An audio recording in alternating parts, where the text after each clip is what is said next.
In this video, I show you how to fix Instagram. You have reached your daily limit problem. We have been on Instagram for 15 minutes today. Now a good time to close the app problem.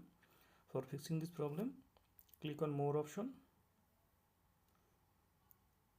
Then click on ignore limit for today.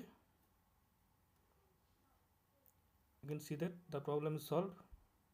If you fix this problem permanently, then click on profile icon. Then click on three line. Then click on time management.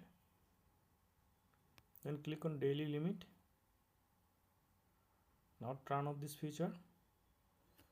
Now I hope that this method fix you have reached your daily limit problem on Instagram app. Thanks for watching. Don't forget to subscribe.